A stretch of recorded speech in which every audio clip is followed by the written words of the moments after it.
Diga, eu estou no melhor lugar. Isso é muito importante, porque Deus tem a hora certa e o lugar certo. Não é nem na nossa hora, nem no nosso lugar. Deus disse para os discípulos: fiquem em Jerusalém, é lá. Então Deus tem a hora e Deus tem o lugar. Nós muitas vezes queremos que Deus se mova no nosso lugar e na nossa hora. Deus não se move segundo a nossa vontade, mas segundo a vontade dEle. Então você está no lugar, você está na hora. Isso é determinante. E eu creio que esse é o lugar e essa é a hora. E Deus tem algo para a sua vida essa noite. Amém? Glória a Deus. Esse culto intermediário que logo mais tem o último culto desse dia, dessa sequência. Então, para mim é um desafio, né, manter esse tempo, esse horário. Mas eu quero ler um texto com você e trabalhar 3 frases que Deus me deu, que o Espírito Santo falou comigo. Primeiro livro de Samuel, 1 Samuel, capítulo 16, versículo de 11 a 13. Você conhece esse texto de trás para frente? É quando Deus diz para o profeta Samuel: pega o chifre, enche de azeite e desce até a casa de Jessé, o belemita, e você vai ungir um dos seus filhos como rei sobre Israel. E o Samuel vai, e o Jessé apresenta todos os filhos, e Deus diz: não é nenhum desses. O homem vê a aparência, eu vejo o coração. E aí Samuel olha para Jessé e diz: tem mais algum filho seu? E aí nós chegamos no texto, vamos lá? 1 Samuel 16, 11. Então perguntou a Jessé: esses são todos os filhos que você tem? Jessé respondeu: ainda tem o caçula, mas ele está cuidando das ovelhas. Samuel disse: traga-o aqui, não nos sentaremos para comer enquanto ele não chegar. Jessé mandou chamá-lo e ele veio. Ele era ruivo, de belos olhos e boa aparência. Quero abrir um parênteses aqui, que quem está escrevendo isso é Samuel e é homem. Se é uma mulher escrevendo, ia dizer: ele era loiro, de olhos verdes e era lindo. Mas como é o homem que está escrevendo, ele diz: o cara é ruivo, de belos olhos, e é a presença, o cara, é a boa aparência. Porque o homem não fala que eu estou bonito, fala assim: o cara é apresentável, né? Apresentável. Então o Senhor disse a Samuel: é este, levante-se e unja-o. Samuel apanhou o chifre cheio de óleo e ungiu na presença de seus irmãos, e a partir daquele dia, o Espírito do Senhor apoderou-se de Davi, e Samuel voltou para Ramá. Repita isso comigo: e Samuel voltou para Ramá. Isso aqui é muito importante, daqui a pouco você vai entender por quê. Alguns dias atrás eu estava orando, estava tendo um tempo com Deus, e depois eu entrei no quarto da minha filha e me deitei e estava ruminando, falando com Deus, descansando. É assim que eu faço.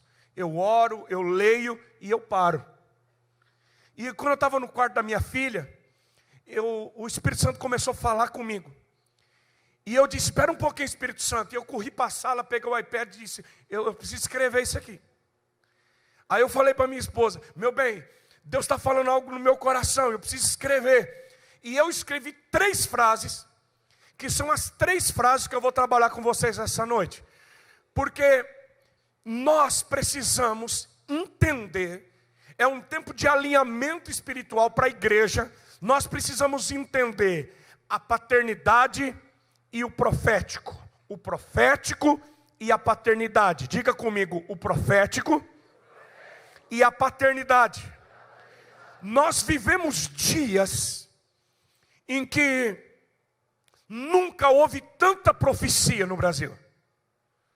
Ô irmãos, quem é mais antigo aqui, quem já é batista há muitos anos como eu, a gente não ouvia falar do profético. Nós Nós tínhamos o nosso culto, a nossa liturgia. E eu me lembro que a gente ia para o culto e nós abríamos o cantor cristão. Nós tínhamos o regente. Quem é desse tempo aí do cantor cristão? Quem era do tempo do cantor cristão? Ainda tem uns crentes aqui que perseveraram, aleluia. Mas como eu sou um batista de berço, a gente abriu o cantor cristão, tinha o regente e a gente escolhia os hinos. Aí eles diziam, os irmãos podem escolher um hino. A gente dizia 154, firme nas promessas do meu Salvador, cantarei louvores ao meu. Vamos cantar o hino 155. Em Jesus amigo temos, mais chegado que um irmão. Não é assim? Eu sei os números até hoje. E a gente cantava. Olha como que a coisa mudou. Porque a profecia de Joel está se cumprindo. O profeta Joel diz, nos últimos dias, diz o Senhor, derramarei do meu espírito sobre toda a carne. Vossos filhos e vossas filhas profetizarão. Os jovens terão visões e os velhos terão sonhos. Até sobre os meus servos e as minhas servas naquele dia derramarei do meu espírito e eles profetizarão. Diga profecia. Eu fico chapado porque eu vejo o nosso pessoal cantando aqui. E não é escolhe um hino do cantor cristão. O cara vai para cima e diz, levanta uma aleluia na presença dos seus inimigos. E o cara começa. Eu estava esse dia pregando era uma, como que chama? Convenção. Era uma convenção dos pastores de uma igreja, uma convenção nacional em Foz do Iguaçu, num hotel muito legal. E tinha centenas de pastores, era uma convenção muito grande. E a gente vai para essas convenções, e é um negócio muito técnico. Mas aquela noite Deus nos surpreendeu. Porque o pessoal, naquele auditório do hotel, o pessoal do louvor cantou a primeira música. Na primeira adoração, pastor Domingos, o céu abriu. Vocês sabem o que eu estou dizendo. Tem dia que é dia. Aquele dia era o dia. Diga é hoje. O cara começou a adorar, o céu abriu. Na segunda música, irmãos, nós fomos tomados. Eu olhei para o baterista. Não tinha um aquário assim, não tinha proteção. Estava no palco daquele auditório de hotel. E o baterista tocando. Quando eu olhei para ele, tinha 2 anjos do lado dele. A baqueta pegava fogo. Todo mundo parou de cantar e tocar. E só ficou ele. Deus me disse, ele está profetizando. Eu endoidei. Eu saí correndo. Eu falei, eu quero ficar perto desse trem. E o baterista, o cara tomado. Sabe o que é um cara tomado? Profetizando. E eu do lado também, eu queria tocar aquilo, né? E a glória de Deus vindo. Por quê? Porque os nossos filhos não estão dirigindo hinos, eles estão profetizando. Onde estão os profetas aqui essa noite? É tempo de profecia. Meus filhos, onde a gente vai, o profético está ativado. Às vezes você está entrando numa igreja. Eu e o pastor Domingos, nós já fomos na Bethel, lá nos Estados Unidos, em Redding, na Califórnia. É uma doidura. Meus irmãos, eu cheguei na igreja, eu e a minha esposa. Vocês imaginam meu inglês, né? Cara, um líder nosso da igreja, um cara muito simples assim do sítio, ele falou assim, ô pastor Jé, até assim, ó. Eu estou fazendo aula de inglês. Eu falei, faz de português também.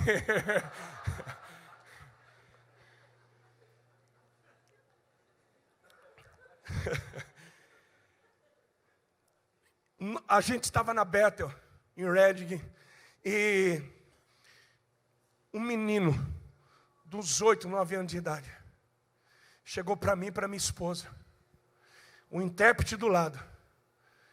Ele olhou e disse assim: eu posso profetizar na vida de vocês? Eu falei: misericórdia. O menino disse: eu estou tendo uma visão de Deus. Meu irmão, pensa no negócio. O menino nunca tinha me visto, não sabia que eu era pastor, não sabia de onde eu era. Ele começou a contar da nossa igreja. Ele começou a falar do lugar que era, como era, o que Deus estava fazendo, o que Deus ia fazer. Ele disse: eu estou vendo. É um tempo onde nossos filhos e filhas, é um tempo de uma ativação profética. Eu creio que cada pessoa que está aqui, Deus já falou com você. Você tem palavras proféticas tremendas de Deus na sua vida. Agora, o que nós temos que entender é que o profeta Malaquias, no capítulo 4, versículos 5 e 6, o profeta Malaquias, no último capítulo, terminando o livro, ele diz: antes do grande e temível dia, Deus vai enviar novamente o profeta Elias. Deus vai enviar uma unção.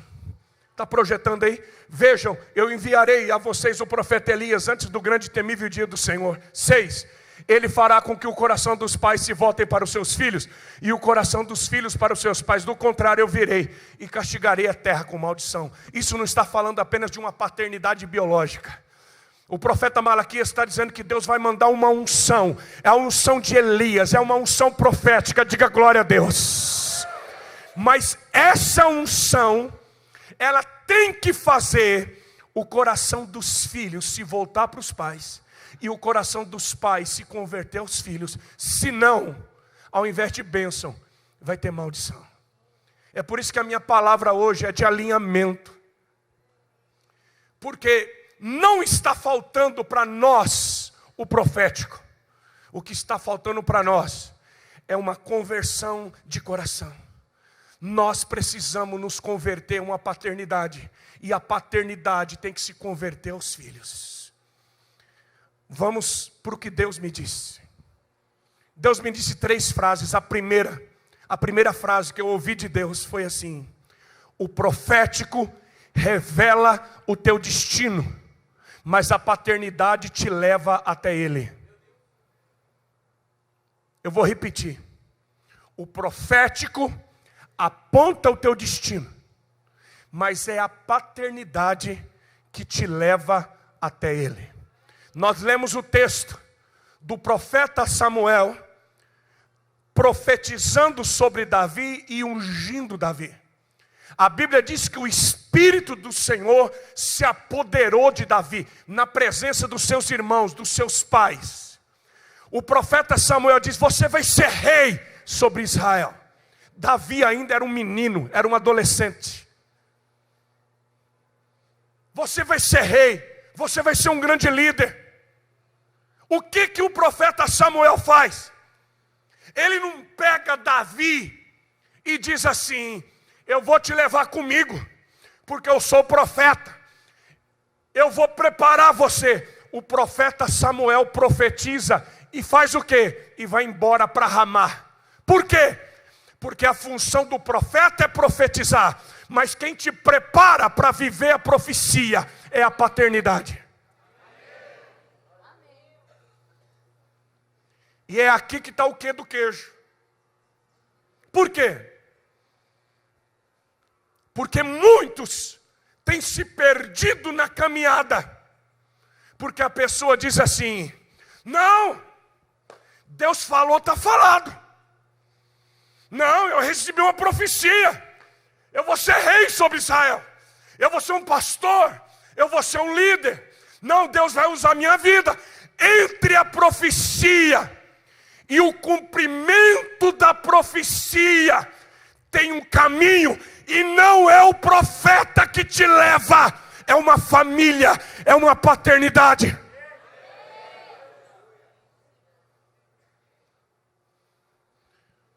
Quantos homens, quantas mulheres receberam profecias, promessas tremendas de Deus, mas quem sai da casa do pai joga fora a herança.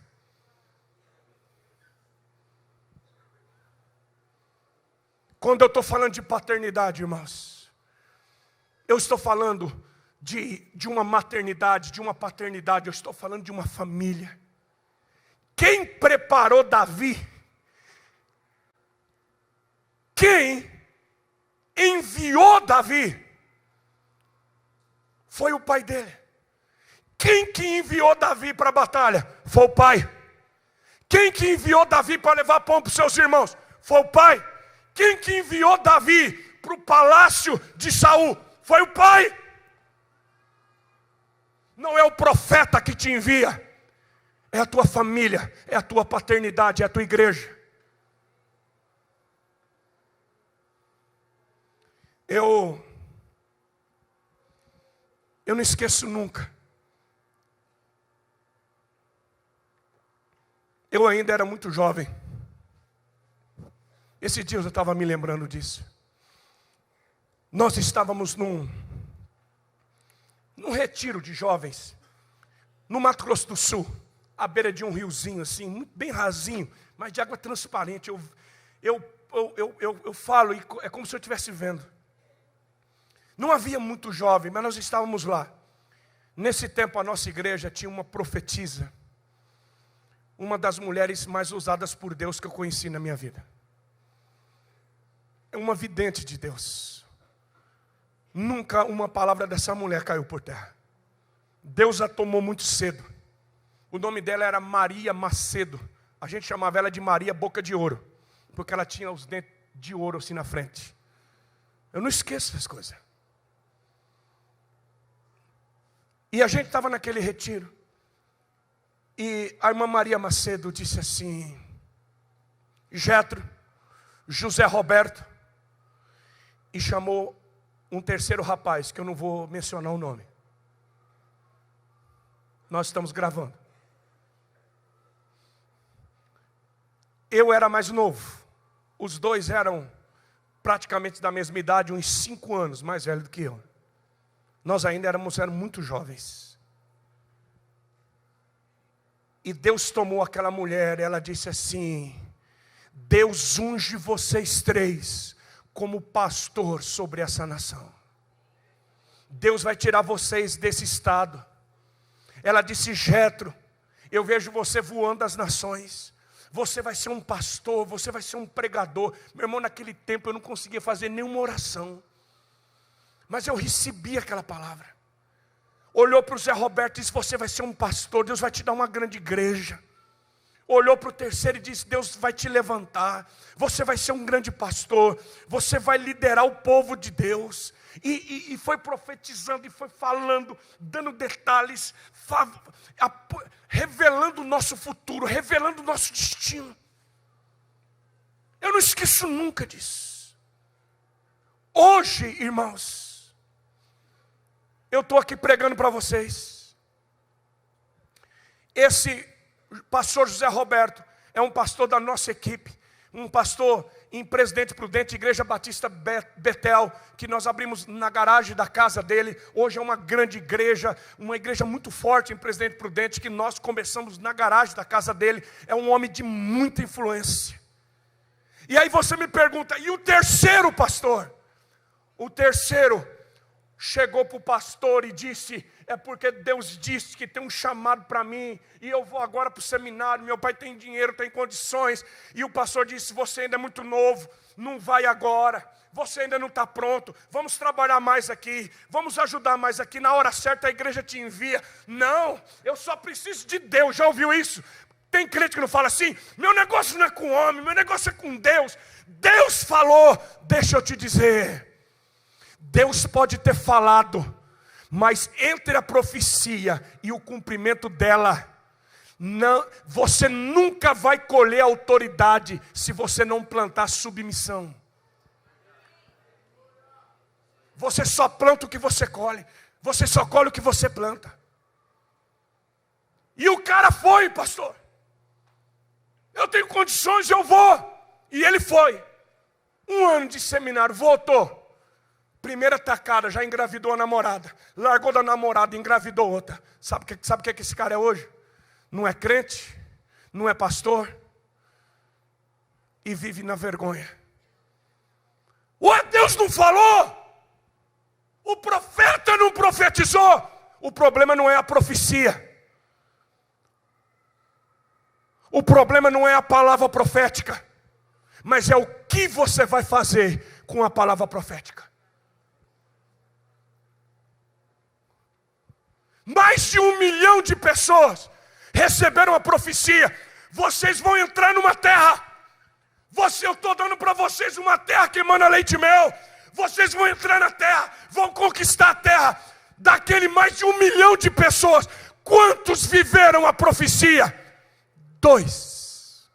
Ué, mas Deus não falou? Falou, pastor. O problema não está na profecia. Por isso que eu vim aqui essa noite. Porque nós precisamos alinhar o nosso coração. Deixa eu te dizer algo que muita gente fala comigo. E eu quero que você ouça com atenção o que eu vou dizer e ore sobre isso. Eu aprendi uma coisa. Vocês se lembram de José do Egito? Deus deu para José do Egito sonhos proféticos, um destino profético. Os irmãos dele não entenderam. O pai dele e a mãe dele não entenderam. Os pais e a família de José erraram com ele, falharam com ele. Mas ele foi fiel. Ele foi fiel. E quando chega no final da história, que os irmãos estão diante dele, sabe o que José diz? Não foi vocês que me venderam, não foi vocês que erraram comigo me mandando para o Egito. Foi Deus que me trouxe para cá. Sabe por quê? Porque quando você é fiel, até os erros de uma paternidade te leva para o teu destino. Você está me ouvindo, crente? Porque nós temos muita desculpa. É porque meu líder, é porque minha igreja.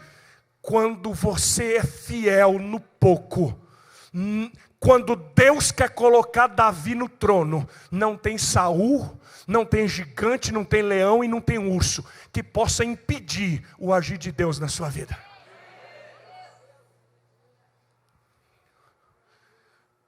Vamos ler, eu quero ler para você 2 textos.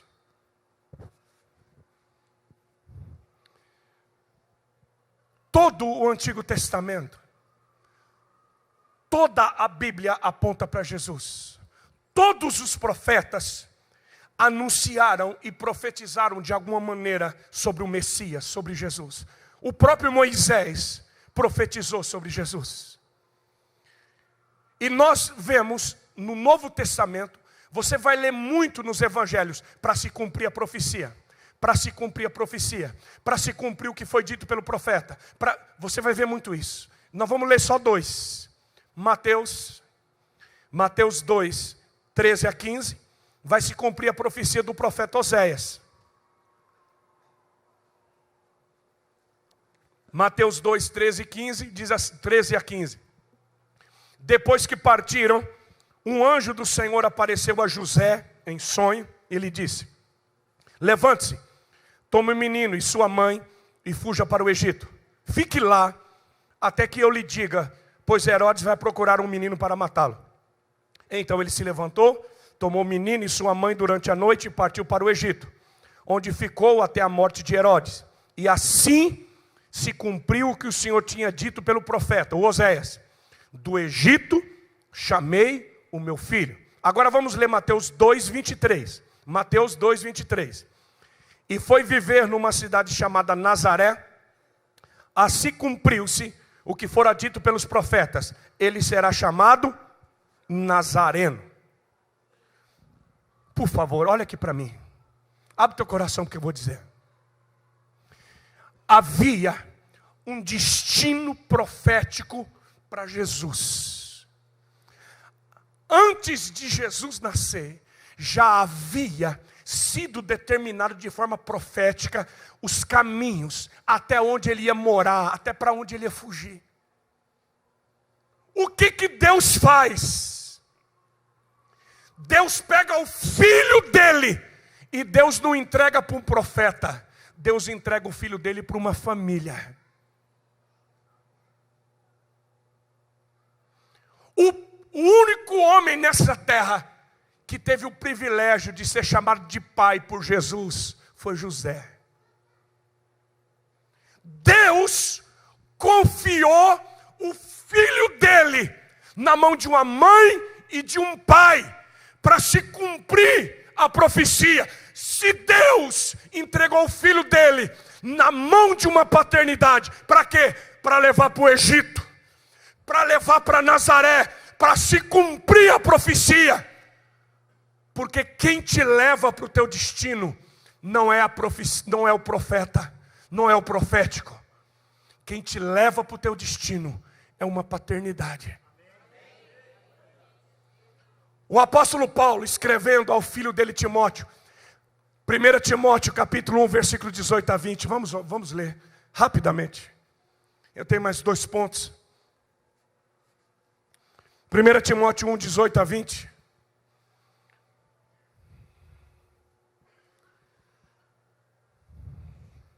Timóteo, meu filho. É interessante isso, irmãos. Porque Paulo não está falando como um profeta, ele está falando agora como um pai. Timóteo, meu filho, eu dou-lhe essa instrução, segundo o quê? Segundo as profecias já proferidas a seu respeito. Paulo agora está dando orientação como um pai, porque Timóteo tinha muita profecia. Segundo as profecias já proferidas a seu respeito, para que, seguindo-as, você combata o bom combate, mantendo a fé e a boa consciência, que alguns rejeitaram. E por isso, naufragaram na fé. Entre eles estão Emineu e Alexandre, os quais entreguei a Satanás, para que aprendam a não blasfemar. Diga misericórdia. Eu vou falar para você agora com temor e tremor. O apóstolo Paulo está dizendo que 2 discípulos dele, um chamado Emineu e o outro Alexandre, 2 discípulos que faziam parte da equipe dele, os 2 naufragaram na fé. Não é porque faltou profecia, mas porque rejeitou uma paternidade. Paulo disse, eu não pude cuidar deles mais. Sabe, irmãos, é lamentável. A gente vive um cenário no Brasil hoje. Existem muitas pessoas sendo pastoreadas pela internet, por profetas da internet, recebendo palavras. E nós vivemos um tempo hoje que a pessoa diz, eu não preciso de igreja, eu não preciso de pastor,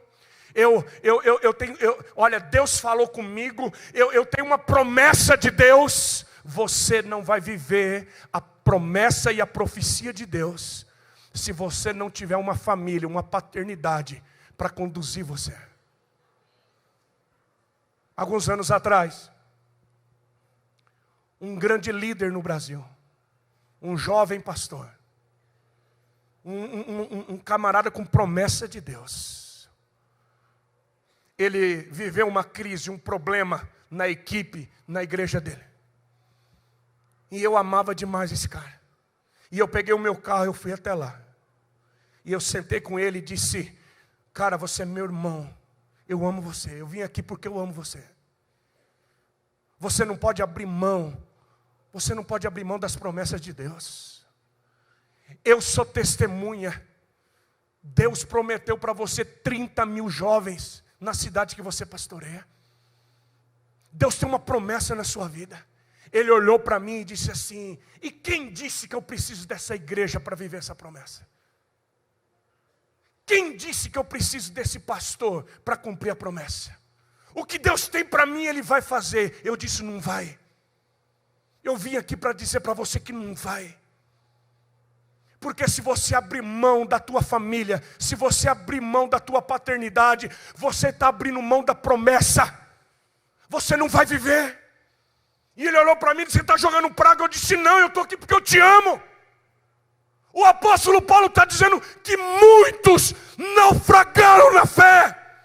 Muita gente caiu, porque não entendeu o que eu estou pregando aqui.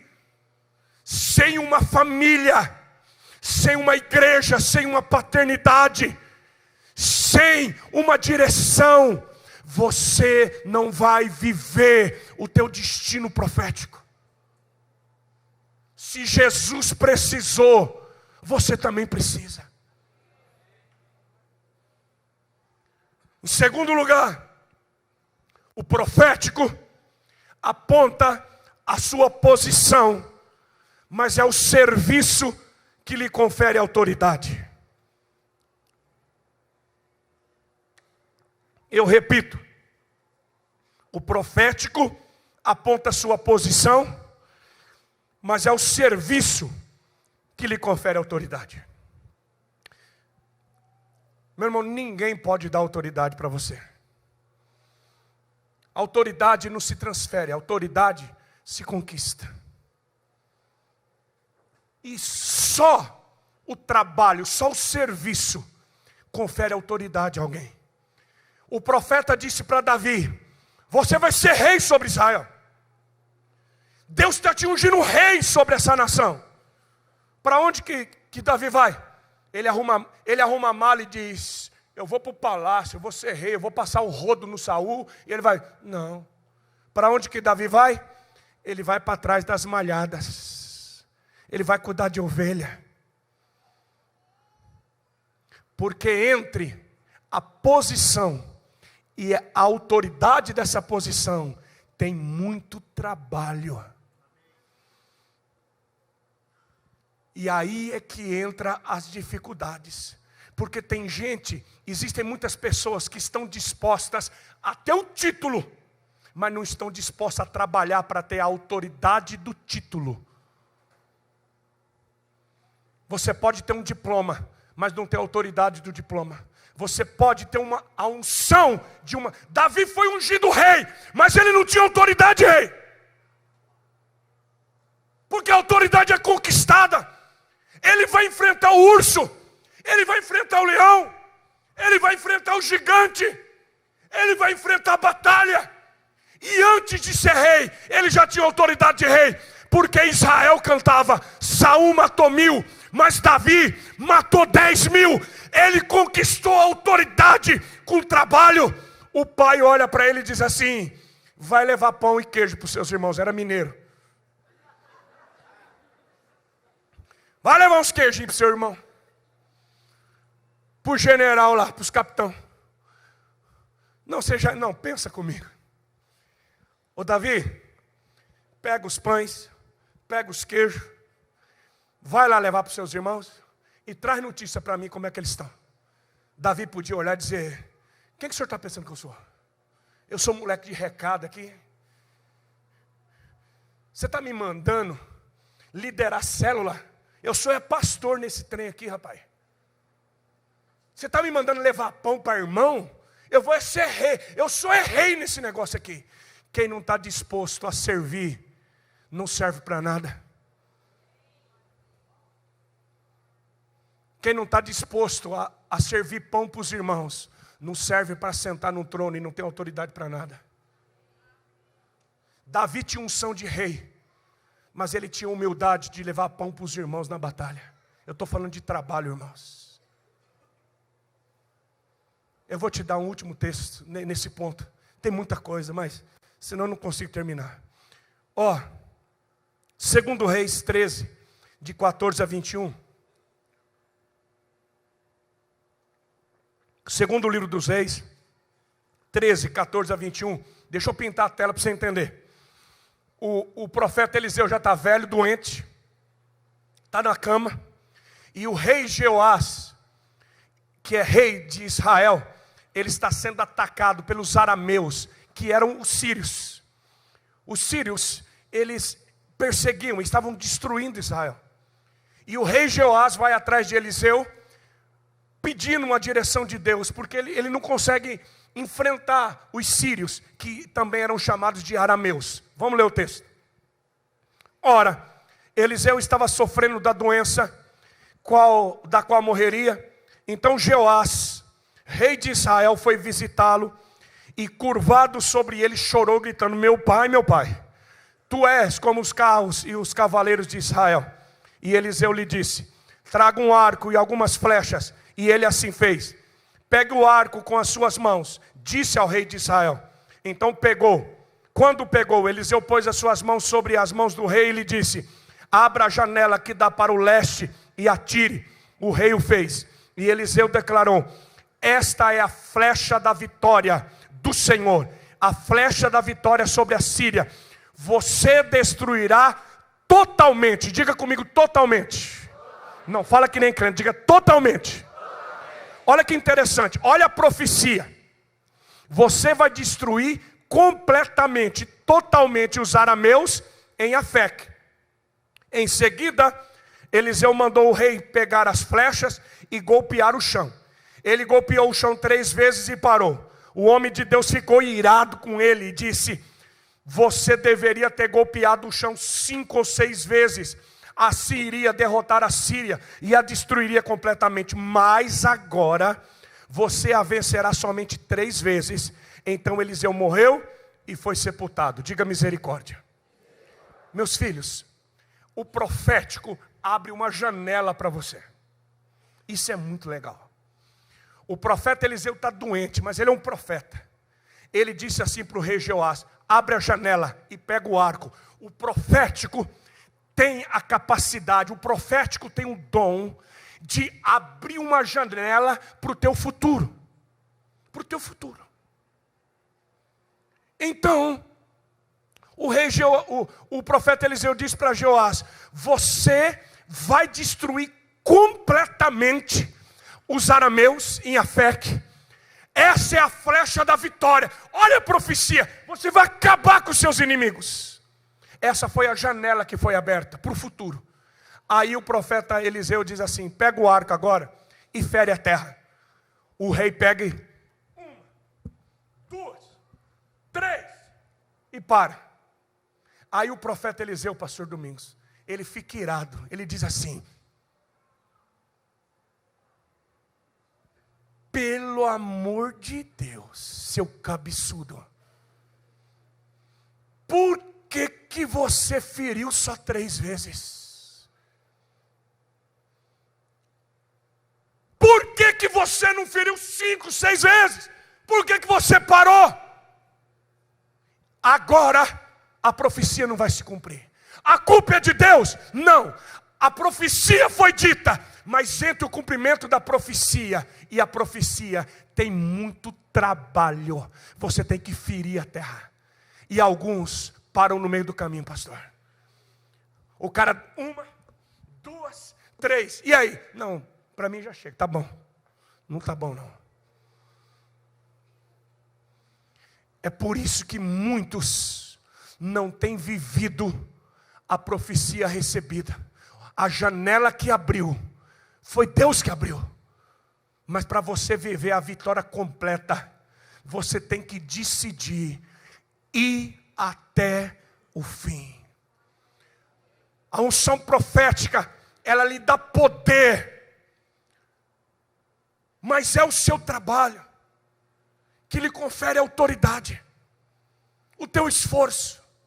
Mais do que isso, a unção, o profético, ele te dá unção, ele te dá poder, mas ele não te dá autoridade. Como assim, pastor? Vejam bem, o diabo, irmãos, o diabo tem poder, mas o diabo não tem autoridade.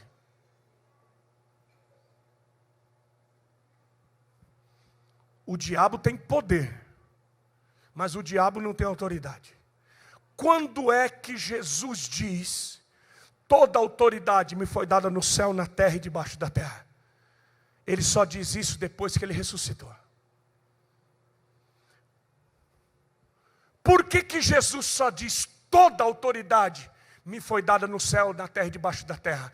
Filipenses capítulo 2, versículo 5 diz: haja em vós, irmãos, o mesmo sentimento que houve também em Cristo Jesus, que sendo Deus, não teve por usurpação ser igual a Deus, mas esvaziou-se e assumiu a forma humana, e achado na forma de homem, ele se humilhou e se tornou servo, sendo obediente até a morte e morte de cruz. Por isso Deus lhe deu um nome que está acima de todo nome, e ao nome de Jesus se dobre todos os joelhos que estão no céu, na terra e debaixo da terra, e toda língua confesse: Jesus Cristo é o Senhor, para a glória de Deus Pai.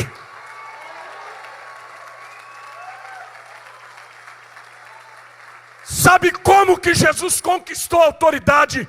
Pelo seu penoso trabalho. Penoso trabalho.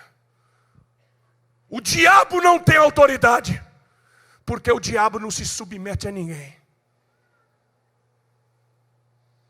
O diabo tem poder, mas não tem autoridade. Jesus só conquistou a autoridade porque ele foi obediente e submisso até a morte. Seja feita a tua vontade e não a minha. Só tem autoridade quem está debaixo de autoridade.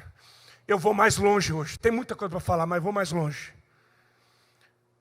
Preste atenção. A autoridade foi dada para a igreja. Jesus disse: as portas do inferno não prevalecerão contra a igreja. Eu vos dou autoridade. A autoridade foi dada para a igreja. Por quê? Porque fora do corpo não tem autoridade. Você só tem autoridade quando você está debaixo de autoridade. Quando você não se submete a uma família, a um corpo, a uma igreja, você não tem autoridade. Porque o compromisso de Deus é com a igreja, é com a família dele. Eu termino essa noite.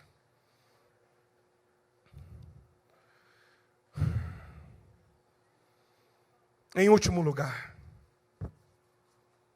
o profético gera esperança, mas é a paternidade que gera identidade. O profético gera esperança, mas a paternidade gera identidade. Vamos ler 1 Samuel 17, 55 a 58.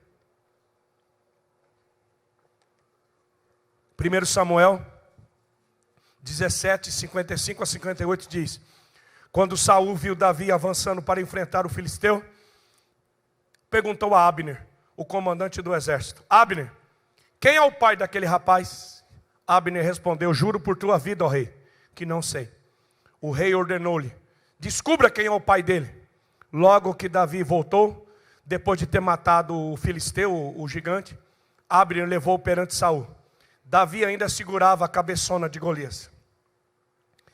E Saul lhe perguntou: de quem você é filho, meu jovem? Respondeu Davi: sou filho de teu servo Jessé, de Belém. Deixa eu lhe fazer uma pergunta. De quem você é filho? Qual é a sua família? Quem é você? Quando o rei pergunta para Davi: de quem você é filho? Ele não diz assim: eu sou filho do profeta Samuel, sou filho do profeta. Não. Davi sabia quem ele era, ele tinha uma família, ele tinha uma paternidade, ele tinha uma casa. Ele diz: eu sei quem eu sou filho de Jessé, eu sou lá de Belém, é lá que é a minha casa. Davi não disse: eu recebi uma profecia, eu fui ungido. Não, eu tenho um pai, eu tenho uma casa, eu tenho uma família. Último texto, João, capítulo 1, versículo 45. João 1,45. Filipe encontrou Natanael. Eu vou pregar sobre isso no último culto agora. Filipe encontrou Natanael e lhe disse: achamos aquele sobre quem Moisés escreveu na lei, e a respeito de quem os profetas também escreveram, Jesus de Nazaré, filho de quem? Qual que era a identidade de Jesus?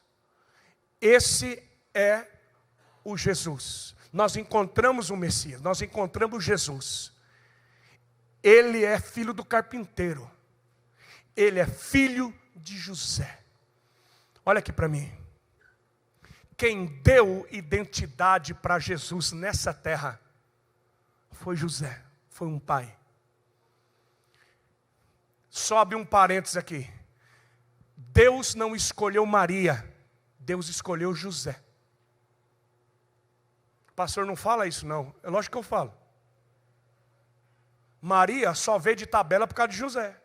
Maria só foi escolhida porque estava noiva de José. Maria não era da tribo de Judá. Maria era da tribo de Levi.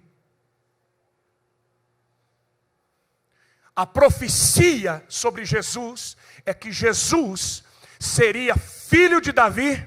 Ele seria chamado leão da tribo de Judá. Não foi Maria que deu identidade para Jesus, foi José. Foi José que gerou uma identidade. Foi através de uma paternidade que se cumpriu o destino profético.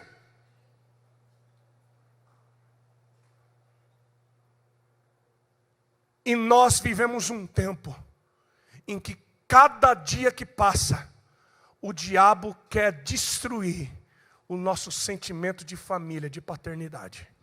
Eu tenho 5 minutos, e nesses 5 minutos deixa eu te falar uma coisa. Eu estou pregando isso para vocês, e o que eu estou pregando para vocês eu vivi. A última vez que eu vim aqui eu contei para vocês que eu tinha 8 para 9 anos de idade quando meu pai foi embora. Meu pai abandonou a mim, minhas 2 irmãs, deixou a gente sem nada. Quando meu pai foi embora, ele encostou uma faca na minha barriga, ele queria me matar. Eu fiquei tão revoltado, porque o pai que tinha que cuidar de mim, que tinha que me proteger, o pai que tinha que me guiar na vida, ele queria me destruir, ele abandonou a gente. E eu cresci e me tornei homem, dizendo assim, eu não preciso de ninguém. Eu não preciso de pai. Porque a figura do pai para mim era uma figura muito nociva. A gente não sabia o que era passar Natal em família. A gente se dispersava porque a gente era muito pobre e a gente não tinha nada em casa.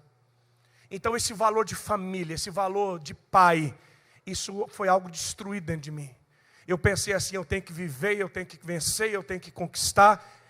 E eu cresci assim. Eu me converti, entreguei minha vida a Jesus. Eu perdoei meu pai, eu batizei meu pai. Eu amei meu pai. Mas meu pai nunca ocupou uma posição na minha vida de uma paternidade, de me guiar, de me sustentar, de eu depender do meu pai. Pelo contrário, eu batizei meu pai, eu ensinava meu pai, eu dei uma casa para o meu pai, eu ajudei meu pai. Então, eu não sabia, eu não aprendi na vida o que é ser filho. E aí eu me tornei pastor.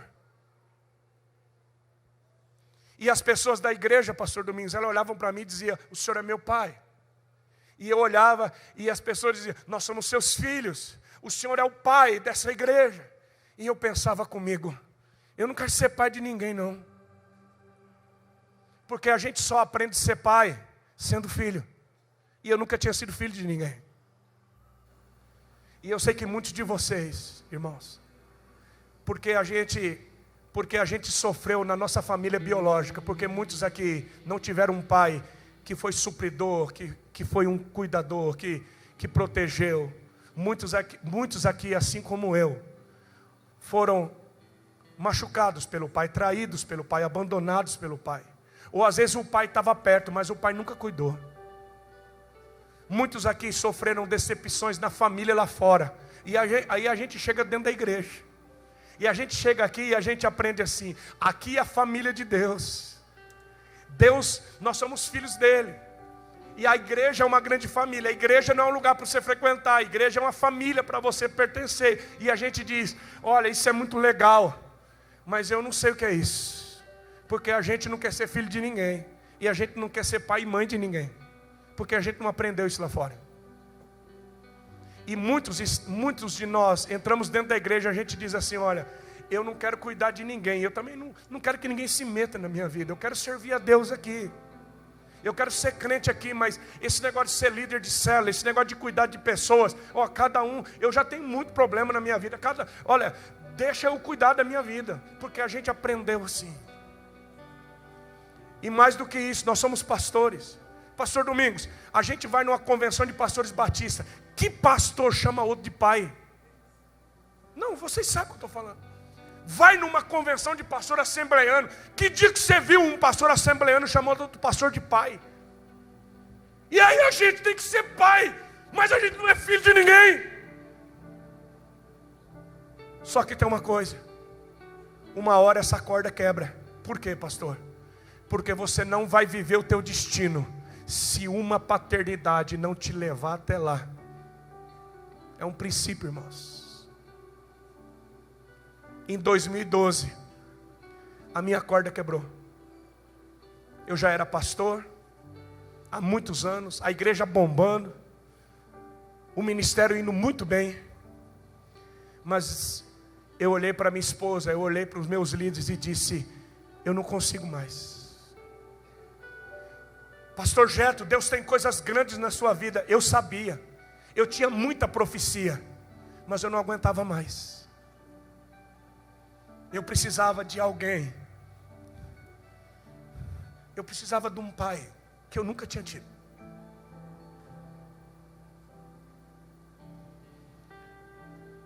Final de 2012 eu conheci o pastor Abe Uber. E em 2013 eu liguei para ele dizendo: eu preciso de ajuda. Eu entrei numa depressão tão terrível. Eu não queria mais viver. Eu pregava na igreja, eu era um sucesso, mas quando eu chegava em casa, eu entrava debaixo do chuveiro e eu chorava. Eu não tinha mais força para dar um passo. Então o pastor Abe disse: você não vai mais andar sozinho. Eu nunca tinha visto o pastor Domingos, eu nunca tinha vindo aqui nessa igreja. E em 2013, eu conheci o pastor Domingos. Agora você imagina um cara de 40 anos, pastor já de algumas igrejas, liderando pastores. Você imagina para mim um cara de 40 anos olhar para o pastor Domingos e dizer assim: cara, eu preciso de um pai. O meu coração tinha que se converter, porque se o coração dos pais não se converter aos filhos, e o coração dos filhos não se converter aos pais, a gente vai entrar debaixo de maldição, irmãos. Agora, como é que um cara de 40 anos se torna filho? E como é que o pastor Domingos se torna pai de um cara de 40 anos? Tem que ter conversão. Por quê? Porque ninguém se torna pai, ninguém se torna filho de forma obrigada. O nosso coração tem que se render. Você tem que olhar e dizer: cara, eu preciso de você. Igreja, família, eu preciso de vocês. Por isso que eu venho aqui em Marília.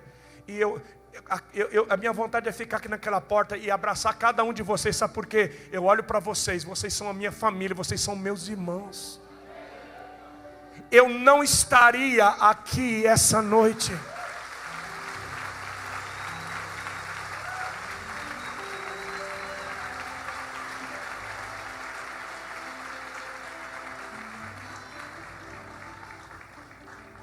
eu não estaria aqui essa noite em 2019.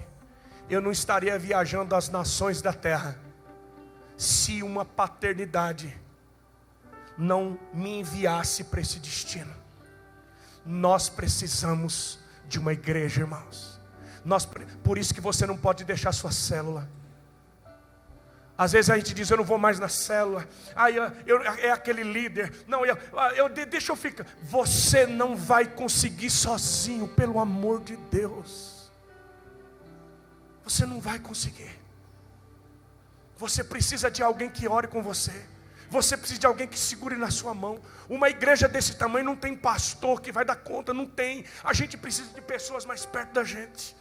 Você precisa se submeter a uma liderança. Você precisa amar uma liderança. Não importa a idade, não importa se é um homem, se é uma mulher. Quando eu digo uma paternidade, eu estou dizendo em alguém que você possa confiar, alguém que você possa plantar uma semente de submissão, que você possa dizer: me ajuda, ora por mim. Eu tenho uma promessa de Deus, mas eu preciso de ajuda. Fica de pé essa noite.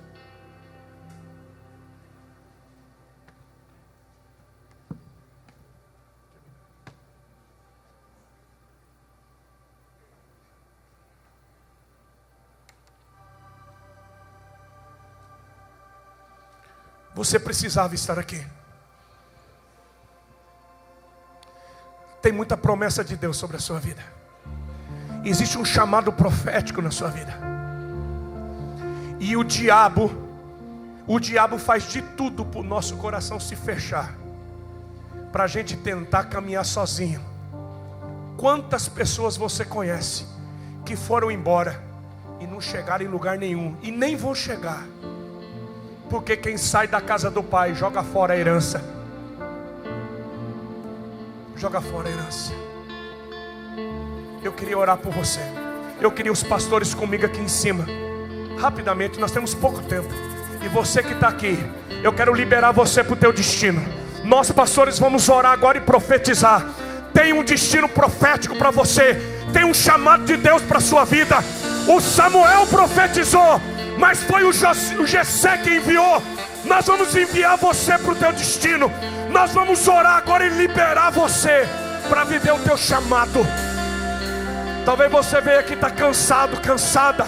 Talvez você se decepcionou com algum líder, com alguma situação. Pelo amor de Deus, deixa Deus converter teu coração. O coração dos pais precisa se converter aos filhos, e o coração dos filhos precisa se converter aos pais. Nós vamos orar agora, e nós vamos ler. A primeira igreja batista em Marília tem uma unção de paternidade para as nações. Você vai viver o teu chamado.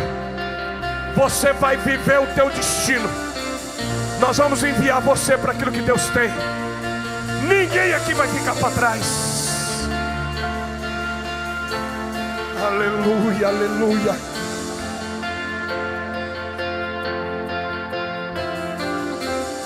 A igreja levante as mãos. Pai, aqui estão homens, mulheres, jovens, anciãos, e a tua palavra diz que nesses últimos dias o Senhor derramaria do teu espírito sobre toda a carne. Ah, meu Pai, há uma unção profética nessa igreja, mas nós queremos clamar hoje uma unção de paternidade, Deus. Deus chamou você para cuidar de pessoas. Deus chamou você para ser um homem, uma mulher que vai ajudar pessoas a viver o seu destino. Você não vai parar. Você não vai desistir. Eu libero você para o teu chamado. Eu libero você para o seu destino. Recebe unção agora.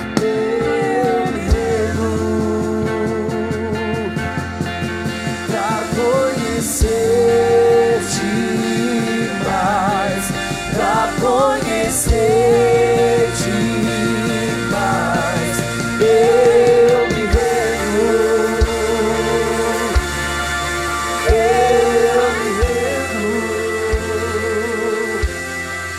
pra conhecer.